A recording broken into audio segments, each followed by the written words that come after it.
땅에 지친 모든 영혼 주 예수 사랑 알게 하소서. 저들의 아픔과 눈물 씻는 주님의 보혈 이 땅 치유하소서. 오늘도 우리 코로나19로 인해서 가정에서 이렇게 예배를 드리시고, 오늘 성전에서는 이렇게 우리 교육자들과 함께 실시간 영상 예배를 드리고 있습니다.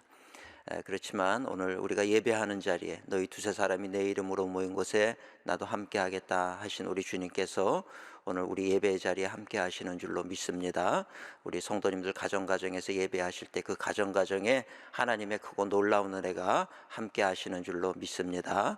우리 옆에 계신 분들, 우리 가족들하고 한번 인사하시면 좋겠습니다. 하나님이 당신을 사랑하십니다. 이렇게 한번 인사하시면 좋겠습니다. 하나님이 우리 교회와 또 우리 성도님들을 사랑하시는 줄 믿습니다. 저는 오늘 이 로마서 8장의 말씀을 가만히 묵상하다가 이런 위기 상황이 오게 되었을 때 우리가 어떻게 해야 되는가 마치 해답을 주는 것 같아요. 저는 이런 위기가 닥쳤을 때 우리가 잊지 말고 꼭 기억해야 될 세 가지가 있습니다. 그 세 가지 우리가 기억해야 될 것을 말씀을 전하면서 함께 은혜를 나누고자 합니다. 첫째로 우리가 기억해야 될 것은 하나님은 선하신 하나님이시다라고 하는 것을 우리가 잊지 말아야 될 줄로 믿습니다. 하나님은 선하신 하나님이십니다. 무엇을 의미합니까? 하나님은 이런 것으로 인해서 우리를 진멸시키거나 어려움을 가중시키거나 우리로 하여금 죽게 만드는 그런 하나님, 멸망하게 만드는 그런 하나님이 아니시라는 거예요. 이 세상에 착한 사람들도 많지만 그 착한 사람들의 착함이 하나님의 선함을 따라갈 수가 없다는 것입니다. 하나님은 항상 선하신 분이시고, 그래서 그분이 계획하시는 것도 선하시다라고 하는 것을 우리는 알아야 된다는 것입니다.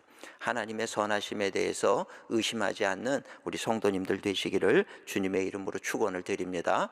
오늘 본문 말씀 28절을 보면은 우리가 인생을 살아가는 데 있어서 얼마나 큰 힘이 되는지 모릅니다.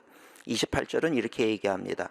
우리가 알거니와 하나님을 사랑하는 자, 곧 그의 뜻대로 부르심을 입은 자들에게는 모든 것이 합력하여 선을 이루느니라. 정말 놀라운 말씀이 아닐 수가 없다는 것입니다.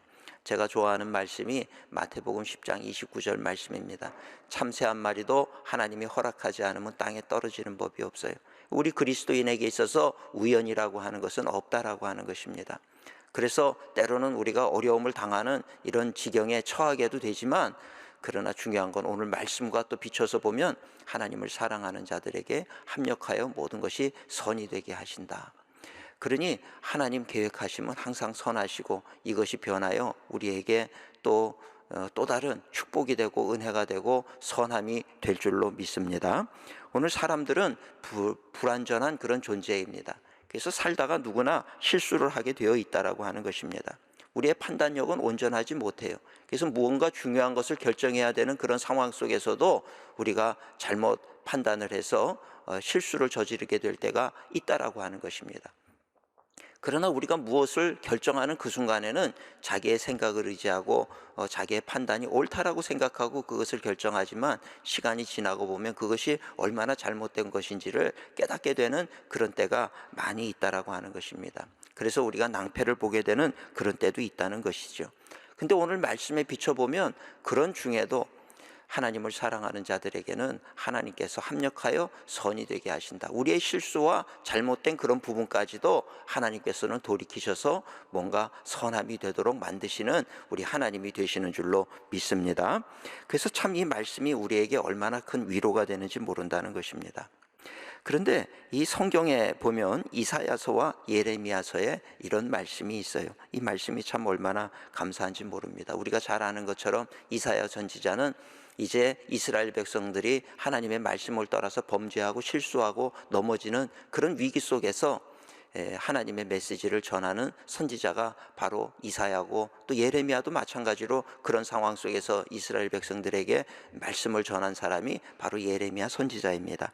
근데 이사야서 64장 8절에 보면 이제 범죄하여 망하게 된 그런 이스라엘의 상황 속에서 이사야의 기도가 올려지는데, 이런 기도를 이사야가 올리고 있습니다. 여호와여, 이제 주는 우리 아버지 신이이다. 우리는 진흙이요 주는 토기장이시니 우리는 다 주의 손으로 지으신 것이니이다. 우리는 진흙이고 주님은 토기장이라는 거예요. 우리 인생이 망가지는 그 순간에 토기장이는 그것을 다시 이렇게 주물럭주물럭해서 다시 새로운 작품으로 만드는 분이 토기장이인데, 오늘 하나님께서 그런 우리의 인생을 새롭게 빚으시는 토기장이가 되십니다. 이렇게 증거하고 있는 것을 볼 수가 있다는 것입니다. 예레미야서도 18장 4절에 보면 진흙으로 만든 그릇이 토기장이의 손에서 터짐에 그가 그것으로 자기 의견에 좋은 대로 다른 그릇을 만들더라. 이렇게 만들다가 때로는 흙이 망가질 수도 있다는 거예요. 그런데 이 토기장이는 그것을 가지고 자기 의견에 좋은 대로 당신의 생각 따라서 다른 그릇을 만든다라고 하는 것입니다. 그러면서 예레미야서 18장 6절에 예레미야는 이야기하기를 여호와의 말씀이니라. 이스라엘 족속아, 이 토기장이가 하는 것 같이 내가 능히 너희에게 행하지 못하겠느냐. 이스라엘 족속아, 진흙이 토기장이의 손에 있음같이 너희가 내 손에 있느니라. 우리는 연약한 존재들입니다. 그래서 우리는 진흙같이, 또 때로는 실수하고 터질 수도 있고 잘못되고 망가질 수도 있지만, 그러나 우리는 토기장이의 손에 있는 진흙이라는 것입니다. 그래서 하나님께서는 언제든지 얼마든지 우리를 새롭게 빚음을 통해서, 우리가 때로 실수하고 넘어지고 망가진 인생이라 할지라도 그것을 새롭게 빚으심으로 새로운 존재가 되게 하시는 하나님이 되시는 줄로 믿습니다. 그래서 이사야 선지자나 예레미야 선지자는 하나님을 토기장의 손에 비유하고 있는데, 오늘 본문 28절 말씀도 그런 맥락에서 보게 될 때 하나님을 사랑하는 자, 그 뜻대로 부르심을 입은 자들에게는 모든 것이 합력하여 선이 된다. 하나님께서 다시 새롭게 빚으시고 만드시는 줄로 믿습니다. 그래서 우리 인생이라는 것이 다 그래요. 때로는 우리가 실수하고 넘어지게 될 때, 망가지게 되었을 때 우리는 무슨 얘기를 하느냐? 절망입니다. 이제는 답이 없습니다. 무엇을 어찌해야 될지 모르겠습니다. 이런 이야기들을 우리가 한다는 것이죠. 그러나 하나님이 보실 때는 아니라는 거예요. 우리는 절망으로 보지만 하나님이 보실 때는 그것이 절망적인 상황이 아니라고 하는 것입니다. 왜냐하면 하나님께서는 얼마든지 그것을 새롭게 빚으시는 하나님이 되시기 때문인 줄로 믿습니다. 모세가 12 정탐꾼들을 가데스 바네아에서 보내지요. 그래서 가나안 땅을 정탐하고 와라 그랬어요. 근데 우리가 잘 아는 대로 10명의 정탐꾼은 그곳에 가보니까 좋은 땅이긴 하지만 그 땅에는 거민들이 살고 있어서 우리가 들어가서 그 땅을 점령할 수가 없습니다. 이렇게 얘기를 하는 거예요. 그러나 여호수아와 갈렙은 아닙니다. 그 땅은 하나님께서 우리에게 주신 땅이니 들어가야 됩니다. 이렇게 얘기를 하는 거예요. 근데 이스라엘 백성들은 여호수아와 갈렙의 이야기를 듣는 것이 아니라 10명의 정탐꾼의 이야기를 듣고 거기에 수긍을 하는 거예요. 왜? 그 10명의 정탐꾼들의 이야기가 굉장히 합리적으로 들린다는 거예요. 이성적으로 들리고 현실적으로 들리고 정확한 보고처럼 들리는 거예요. 어떻게 보면 여호수아와 갈렙에 그저 막연하게 잘 될 것입니다. 그저 우리는 들어가면 이길 것입니다. 그 땅을 차지할 수 있습니다. 하는 얘기가 아무런 대책도 없이 내놓는 그런 해답처럼 들려지더라는 것입니다. 그러니 이스라엘 백성들은 이 10명의 정탐꾼의 얘기를 들으면서 이제는 우리가 다 죽게 되었다, 이렇게 낙심하고 절망하게 되는 거죠. 그래서 그 결과 어떻게 됩니까? 결국은 이스라엘 백성들은 40년 동안을 그 광야에서 떠돌다가 다 죽게 되더라는 것입니다. 이스라엘 백성들이 다 거의 모세를 대적하고 하나님의 인도하심을 거부하고 여호수아와 갈렙의 보고를 들으려고 하지 않았어요. 이 정도쯤 되면은 하나님께서 광야에서 모두를 다 진멸시켜버리고 이스라엘이라는 나라를 없애버리는 것이 맞았을 거예요. 그러나 하나님은 다시 토기장이가 되셔서 합력하여 선이 되게 만드시고 이스라엘 백성들을 축복하셨던 것을 볼 수가 있더라는 것입니다. 오늘 본문의 말씀 28절, 합력하여 선을 이루신다. 이 말씀을 믿음으로 받게 되면 우린 살다가 어떤 절망적인 상황을 만난다 할지라도 희망을 포기할 수가 없는 것이죠. 아니, 다시 말씀드리면 이 말씀 때문에 우리는 아예 절망할 수가 없다라고 하는 것입니다. 저는 이번 코로나19 사태 역시 원인이 무엇이었든 그것은 중요하지 않다라고 믿습니다. 토기장이 되신 우리 하나님께서 이런 상황도 합력하여 선이 되도록 만드시는 우리의 하나님이 되시는 줄로 믿습니다. 그래서 오늘 우리 하나님의 백성으로 부름받은 저와 우리 일상광역교회 모든 성도님들, 이런 상황 속에서 낙심하거나 절망하는 것이 아니라 오히려 더욱 주님이 행하실 일을 기대하고 믿음으로 기도하며 우리가 하나님을 예배하는 그런 하나님의 사람으로 서야 될 줄로 믿습니다. 그러할 때 우리는 시간이 지나면, 지금은 모르지만 시간이 지나고 나면 하나님께서 또 이 모든 것들 합력하여서 이렇게 우리에게 선이 되게 만드시고 이렇게 우리를 축복하셨구나, 그것을 우리가 깨닫게 되는 날이 오게 될 줄로 믿습니다. 두 번째로 우리가 이런 위기 속에서 기억해야 될 것, 잊지 말아야 될 것은 하나님은 나를 사랑하시는 하나님이시다라고 하는 것을 기억해야 된다라고 하는 것입니다. 하나님은 선한 하나님이시면서 동시에 나를 사랑하시는 하나님이셔요. 사람이 살면서 누군가의 사랑을 받는다라고 하는 것은 큰 힘이 되고 위로가 되는 일이 아닐 수가 없습니다. 아무리 어려운 상황이 닥쳐온다 할지라도 누군가 날 믿어주고 날 사랑해주는 사람 한 사람이 있다라고 하면 그 사람은 행복한 사람이에요. 그 사람은 어떤 어려운 상황도 이겨나갈 수가 있는 힘을 갖게 된다라고 하는 것입니다. 오늘 본문 말씀은 우리를 향한 하나님의 사랑에 대해서 설명을 해주고 있어요. 31절과 32절에 보면 이렇게 기록이 되어 있습니다. 그런즉 이 일에 대하여 우리가 무슨 말을 하리요? 만일 하나님이 우리를 위하시면 누가 우리를 대적하리요? 자기 아들을 아끼지 아니하시고 우리 모든 사람을 위하여 내주시니가 어찌 그 아들과 함께 모든 것을 우리에게 주시지 아니하겠느냐. 오늘 하나님의 사랑에 대해서 이렇게 설명을 하고 있습니다. 우리를 사랑하지 않고 어떻게 아들을 내어줄 수가 있겠습니까? 오늘 하나님의 사랑과 관련해서 오늘 본문은 또 증거를 합니다. 35절에 보면 누가 우리를 그리스도의 사랑에서 끊으리요? 환난이나 공고나 박해나 기근이나 적신이나 위험이나 칼이랴. 그 무엇도 우리를 향한 하나님의 사랑에서 우리를 끊을 수 있는 것은 없다라고 하는 것입니다. 그러면서 결론적으로 38절 39절에도 다시 한번 고백을 하는 것이 내가 확신하노니 사망이나 생명이나 천사들이나 권세자들이나 현재일이나 장래일이나 능력이나 높음이나 깊음이나 다른 어떤 피조물이라도 우리를 우리 주 그리스도 예수 안에 있는 하나님의 사랑에서 끊을 수 없으리라. 우리를 향한 하나님의 사랑은 이처럼 포기할 줄 모르는 사랑이라는 거예요. 이런 사랑으로 하나님은 우리를 바라보시고 이런 사랑으로 우리를 사랑하시는 하나님, 이 하나님이 오늘 저와 우리 일상광역교회 모든 성도님들의 하나님이신 줄로 믿습니다. 우리가 이런 하나님의 사랑을 안다면 우리가 어떻게 두려워할 수가 있겠느냐라고 하는 거죠. 천지를 창조하신 하나님, 그 하나님, 그런데 아들을 주시리만큼 우리를 사랑하시는 그 하나님, 그 하나님이 우리와 함께 하시고 우리를 그 어떤 상황 속에서도 포기하지 아니하시는 그 사랑으로 우리를 붙드신다라고 하면 우리가 무엇을 두려워하겠느냐라고 하는 것입니다. 제가 설교에서 자주 인용하는 말씀, 오늘도 인용을 해야 될 것 같아요. 이사야서 49장 15절의 말씀입니다. 여인이 어찌 그 젖먹는 자식을 잊겠으며 자기 태에서 난 아들을 긍휼히 여기지 않겠느냐. 그들은 혹시 잊을지라도 나는 너를 잊지 아니할 것이라. 이런 하나님이 우리를 눈동자와 같이 지켜보호하시는 우리의 하나님이 되시는 줄로 믿습니다. 우리 성도님들 가운데 혹시 짝사랑 해보신 분 계십니까? 이 짝사랑이라고 하는 건 참 힘들어요. 물론 누구는 뭐 돈이 안 들어서 좋다고 얘기를 하기도 하지만 그런 짝사랑을 한다는 것은 마음이 참 힘든 일이에요. 누군가 나는 누구를 사랑하는데 누군가 나에 대해서 그만한 사랑으로 관심을 가져주지 못할 때 상처를 받는다는 이야기지요. 근데 제가 그런 상담을 하고 나서 얼마가 되지 않아서 기도하는 가운데 깨닫게 된 것이 뭐냐면 때로 하나님이 우리를 짝사랑하시는 것은 아닌가 이런 생각을 할 때가 있더라는 것입니다. 하나님은 우리를 너무 사랑하셔요. 당신의 아들을 주실 만큼 우리를 사랑하셔요. 그런데 우리는 그 하나님의 사랑에 대해서 관심을 갖지 않고 살아갈 때가 많이 있다는 거예요. 그저 내 할 일에 바빠서 하나님의 마음이라고 하는 것은 우리는 아랑곳하지 않아요. 조금도 관심 두지 않아요.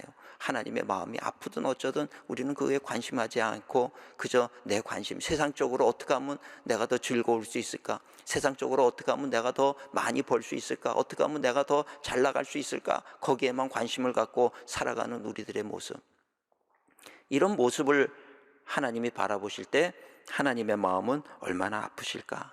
참 한순간에 그 하나님 앞에 죄송한 마음이 들더라는 것입니다. 근데 오늘 우리 사랑하는 성도님들, 하나님의 사랑이 얼마나 대단한 사랑인지 아십니까? 우리가 감당할 수 있는 사랑이 아니라는 거예요. 과분한 사랑이라는 거예요. 한 왕이 정말 가진 것 없고 보잘것 없고 모든 세상 사람들에게 천대를 받고 멸시를 받고 그런 사람을 사랑한다라고 생각을 해보세요.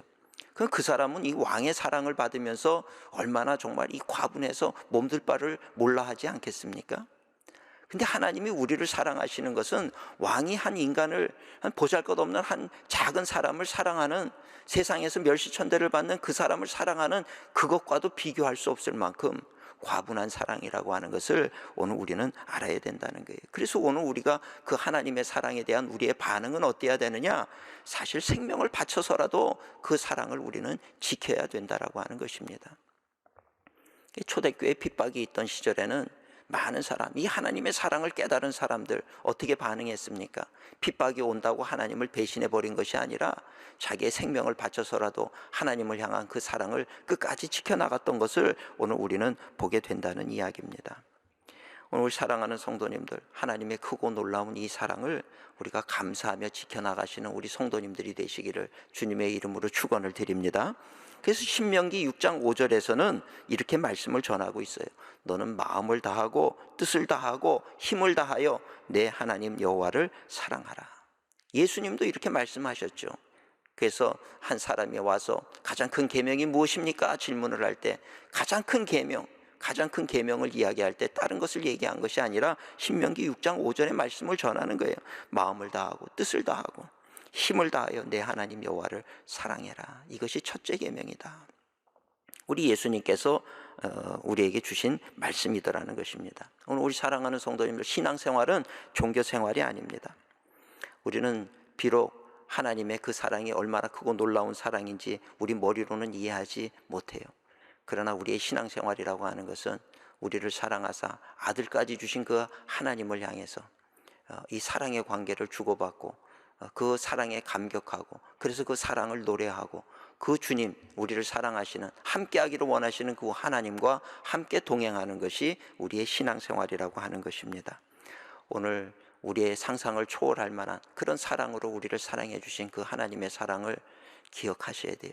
그래서 그 사랑을 기억할 때 오늘 우리는 지금 이런 위기의 상황 속에서도 우리는 주님을 찬양할 수가 있게 되는 줄로 믿습니다. 하나님 왜 이런 어려움을 주십니까가 아니라 그럼에도 불구하고 우리는 하나님을 찬양합니다. 하나님을 노래합니다. 하나님을 더욱더 이런 상황 속에서 더욱더 하나님을 사랑하기를 원합니다. 오늘 우리 사랑하는 성도님들, 이 사랑으로 주님과 더욱 가까워지시는 우리 성도님들이 되시기를 주님의 이름으로 축원을 드립니다. 세 번째로 우리가 기억해야 될 것은 오늘 우리로 하여금 승리하게 하시는 하나님이시다라고 하는 것을 기억해야 돼요. 하나님은 결국 우리로 하여금 승리하게 하시는 하나님이 되시는 줄로 믿습니다. 하나님 죽게 되었습니다. 우리는 그렇게 고백하는 순간에도 하나님은 아니야, 너는 살 거야. 살 뿐만 아니라 이 상황을 이길 거야. 그리고 이기게 하시는 우리 하나님이 되시는 줄로 믿습니다. 오늘 본문 37절 말씀을 보면 이렇게 기록하고 있어요.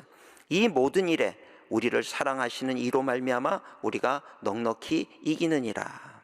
이 말씀 개인적으로 참 좋아합니다.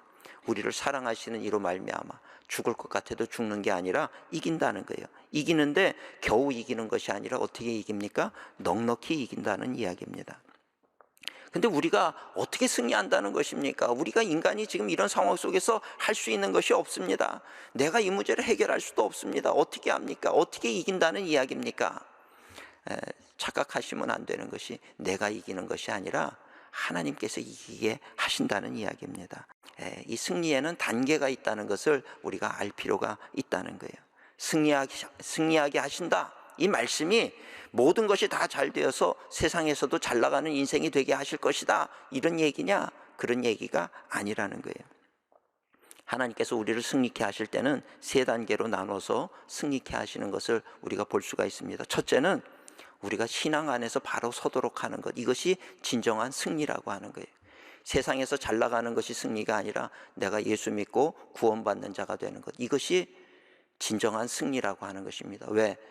세상 것은요, 내가 세상에서 이루어 놓은 것, 사람이 죽을 때 가지고 가는 것 없어요. 명예를 가지고 가지도 않아요. 죽은 다음에 그 명예를 가지고 있는 것이 무슨 의미가 있겠습니까? 내 지위, 세상적인 지위, 그건 내가 죽은 다음에 그것을 가지고 가는 사람 없다는 거예요. 그저 죽으면 흙에서 왔으니 흙으로 돌아가는 거예요. 그리고 우리의 영은 하나님으로부터 왔으니 하나님께로 돌아가는 인생이라고 하는 것입니다. 한 번 죽는 것은 사람에게 정해진 것이고 그 이후에는 심판이 있는 거지요. 하나님이 심판대 앞에 서게 되는데 하나님의 심판대 앞에서 보는 것은 다른 것이 아니라는 거예요. 세상에서 내가 얼마나 성공하고 얼마나 많이 가졌고 얼마나 사람들의 존경을 받았느냐, 그것은 중요한 것이 아니라는 것입니다. 네가 살면서 너의 죄를 해결해 주기 위해서 십자가에 죽으신 예수 그리스도를 네가 믿었느냐, 그 믿음을 가지고 살았느냐, 이것이 가장 중요한 문제라는 거예요. 그래서 그 부분에 있어서 통과를 하지 못한다라고 하면 그 인생은 승리하는 인생이 아니라 패배하는 인생이더라는 것입니다. 우리의 첫 번째 진정한 승리, 그 승리는 내가 예수 믿고 구원받는 자가 되는 것이 첫 번째 승리라고 하는 것을 오늘 우리는 알아야 된다는 것입니다. 때로 이것이 안 돼 있을 때는 하나님께서는 이 승리를 이루게 하기 위해서 우리가 건강을 자랑하는 사람에게는 건강을 뺏어가실 때도 있다는 거예요. 물질을 자랑하는 자에게는 물질을 뺏어갈 때도 있어요. 명예를 자랑하는 자에게는 명예를 뺏어가기도 하고요. 어떤 세상적인 성공을 자랑하는 자에게는 그 세상적인 성공을 뺏어가 버릴 때도 있다라고 하는 것입니다. 아니, 하나님 왜 그러세요? 넉넉히 승리하게 하신다 그래 놓고 왜 이런 것들을 뺏어가십니까? 그것은 첫 번째 단계의 승리가 가장 중요하기 때문에 그렇다는 거예요. 그래서 그런 것을 뺏어서라도 하나님 앞으로 나오게 만들고 하나님 앞에 믿음으로 고백하게 만들고 그 무엇이 진정 중요한 것인지를 보게 만드시는 거죠. 그래서 이 진정한 승리를 통해서 우리에게 유익이 되게 하고 나중에 우리가 하나님 앞에 서게 됐을 때는 하나님 날 구원해 주신 그 하나님의 은혜가 너무나도 크고 놀랍습니다. 감사합니다. 하나님을 찬양하지 않을 수가 없게 만드신다는 것입니다. 그래서 우리를 포기하지 않는다는 것도 세상적으로 잘 되게 하신다는 것이 아니라 우리의 영혼이 구원받는 영혼이 되고 마지막에 칭찬받는 영혼이 되도록 만드신다는 그런 의미의 말씀이 아닐 수가 없다라고 하는 것입니다. 두 번째 단계의 승리가 있습니다. 이 우리가 하나님의 말씀 안에서 믿음으로 승리하게 됐을 때 두 번째 단계의 승리는 무엇이냐? 위기 중에 있는 우리를 건져내시는 승리라고 하는 것입니다. 때로는 우리가 우리의 힘으로 어쩔 수 없는 위기 가운데 빠질 때가 있어요. 질병이 찾아올 때도 있고 때로는 경제적인 공황으로 인해서 그래서 내 사업이 망해지고 어려워지고 부도의 위기 가운데 처할 수도 있고 이런 위기 저런 위기, 앞에는 홍해가 가로막고 뒤에서는 애굽의 군사들이 나를 죽이겠다고 수많은 경쟁자들이 몰려오는 그런 위기 상황 속에 우리가 몰릴 수도 있다라고 하는 것입니다. 이런 상황 속에 우리가 몰리게 됐을 때 우리가 하늘을 바라보고 하나님의 도움을 구하게 되면 하나님께서 우리를 건져내시고 그리고 홍해를 갈라서라도 길을 만들어 주시고 우리에게 구원의 길을 허락해 주실 뿐만 아니라 또 우리로 하여금 하나님을 찬송하는 인생이 되도록 만들어 주시는 줄로 믿습니다. 세 번째 단계의 승리가 있습니다. 그 세 번째 단계가 뭐냐면 바로 이 세상을 살면서 형통의 축복을 누리는 것입니다. 우리가 살다 보면 주변에 경쟁자들이 많이 있어요. 우리는 가진 것도 없고 요즘에 뭐 흙수저라는 얘기를 많이 합니다. 나는 흙수저입니다. 그러니 어떻게 경쟁에서 이길 수가 있겠습니까? 근데 그럼에도 불구하고 하나님이 우리를 도우시면 우리는 그런 경쟁자들 가운데 승리하는 자가 되어지는 줄로 믿습니다. 하나님이 우리를 도우시면 우리는 가진 것이 없어도 승리하는 자가 될 수 있다는 것입니다. 그런데 다시 말씀드리지만 그러나 이 세 번째를 우리는 진정한 승리라고 얘기해서는 안 되는 거예요. 첫 번째가 진정한 승리이고 그 다음이 두 번째, 그 다음이 세 번째라고 하는 것입니다. 하나님의 우선순위는 우리의 신앙, 영혼의 문제, 여기에 하나님은 관심을 두고 있다는 거예요. 그러니 이 세상을 사는 동안에도 때로는 이 세상 속의 위기에서 건져주시기도 하고 세상에서도 형통한 삶을 통해서 하나님의 영광을 드러내게 하시지만 첫 번째가 잘못되어 있을 때에는 두 번째와 세 번째를 하나님은 가차없이 빼앗아 버려서라도 첫 번째 내 영혼이 잘 되도록 하는 그 일 가운데 우리를 구원하시는 하나님이신 것을 오늘 우리는 알아야 된다는 것입니다. 오늘 우리 사랑하는 성도님들, 우리가 이런 위기의 상황을 살아가게 될 때 오늘 말씀을 깊이 묵상하세요. 이 로마서 8장의 말씀은 참 큰 힘이 되고 위로가 되는 말씀이 너무나도 많이 있는 말씀입니다. 힘들 때 로마서 8장을 묵상하다 보면 참 놀라운 지혜가 우리에게 주어지고 놀라운 믿음이 우리에게 부어지는 것을 경험을 하게 됩니다. 오늘 말씀드린 세 가지, 하나님은 어떤 상황 속에서도 하나님의 뜻대로 부르심을 받은 자들에게는 합력하여 그 모든 것이 선이 되게 하신다라고 하는 것을 기억하시고, 또 그 하나님은 나를, 당신의 아들을 주실 만큼 나를 사랑하신다. 그래서 결코 나를 포기하지 아니하시는, 나를 사랑하시는 하나님이 되신다. 이것을 잊지 마시고요. 그리고 어떤 상황 속에서도 우리로 하여금 넉넉히 이기게 하시는 하나님이시다. 이 말씀을 기억하시며 오늘도 힘을 내시고 기도하며 믿음으로 승리하는 우리 일상광림교회 모든 성도님들이 되시기를 주님의 이름으로 축원을 드립니다.